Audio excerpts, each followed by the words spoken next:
সারা রাত শিলাবৃষ্টির শেষে ঝকঝকে সকাল। খুব সুন্দর সকাল, পাখিরা ডাকছে কিচিমিচি, চারিদিকে ভীষণই শান্তশিষ্ট এবং ঠান্ডা ঠান্ডা আবহাওয়া।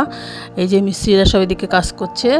তো আমি সকাল সকাল উঠিনি, একটু দেরি করে উঠছি। আজকে যেহেতু শনিবার, আজকে স্কুলও নাই, অফিস আছে, একটু দেরিতে যাবে।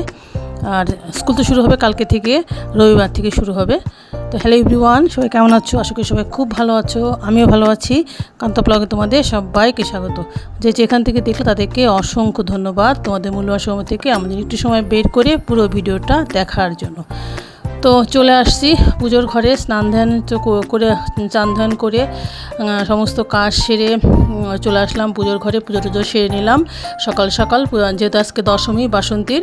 পুজো টুজো সেরে এখন যাবো চা খেতে। 10 মিনিট পর পুজোর প্রসাদ তুলে নিয়ে আসলাম, তারপরে চা খেয়ে চলে আসলাম রুটি বেলতে। তো আজকে শনিবার, আজকে নিরামিষ সব কিছু।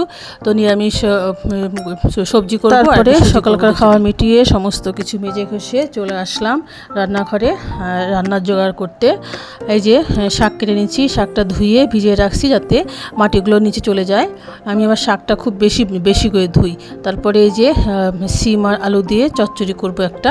সরিষা বাটা নাই, সরিষা নাই, তাই জন্য আর এমনি আর কি করবো, জিরা বাটা দিয়ে। পটল ভাজি করব, ঢেঁড়স ভাজি করব, আর এই যে ডাল সিদ্ধ করে রাখছি। চলো রান্নাবাড়িটা ঝটপট সেরে নিই, সেরে তারপরে ফাইনাল লুক নিয়ে আসছি। এই যে ঢেঁড়স ভাজি শুরু করে দিয়েছি ভাজি, যেহেতু আজকে নিরামিষ, তাই পেঁয়াজ রসুন কিছু আর লাগবে না। এদিকে শাক ভাজিটাও চলছে। গুড আফটারনুন এভরিওয়ান, সবাইকে দুপুরে অনেক অনেক শুভেচ্ছা রইল। বড় মশাই চলে আসছে খেতে, তা আমি সমস্ত খাওয়াটা ওর বেড়ে দিয়েছি। ও ফোনে কথা বলছে, তো শুনতে পাচ্ছেন মনে হয়।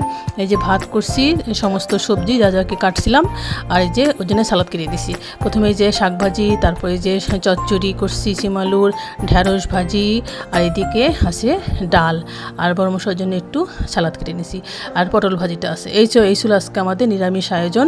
নিরামিষ দিনে তাই একটু শর্টকাটই সব ভাজি পুরি দিয়েই শেষ করলাম।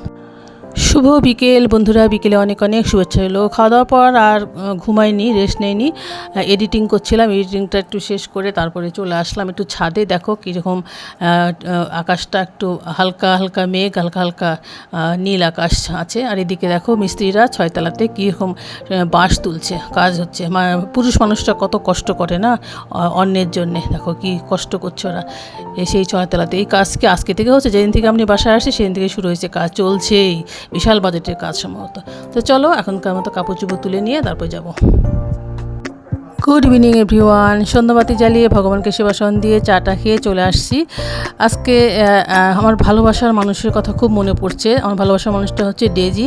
আমি যখন মাস্টার্স কমপ্লিট করি তখন আমি মেসেজ থাকতাম, তো ও আমার জন্যে বিভিন্ন রকমের ঈদে, তারপরে শরবত অনেক খাওয়া নিয়ে আসতো। তার মধ্যে একটা খাওয়া স্পেশাল ছিল মিষ্টি কুমড়ার হচ্ছে বড়া। আমরা তো তালের বড়া খাই, মিষ্টি কুমড়ার বড়া কখনো আমি খাইনি। ও নিয়ে আসতো, ও আমাকে শিখিয়ে দিয়েছিল কীভাবে করতে হবে। তারপরে আমি ইউটিউবেও দেখলাম যে মিষ্টি কুমড়ার। তো ডেজির কথা, সে ভালোবাসার মেয়েটার, ও হচ্ছে ফার্স্টের পড়তে ইংলিশে, এখনও চাকরি করে, খুব ভালো আছে।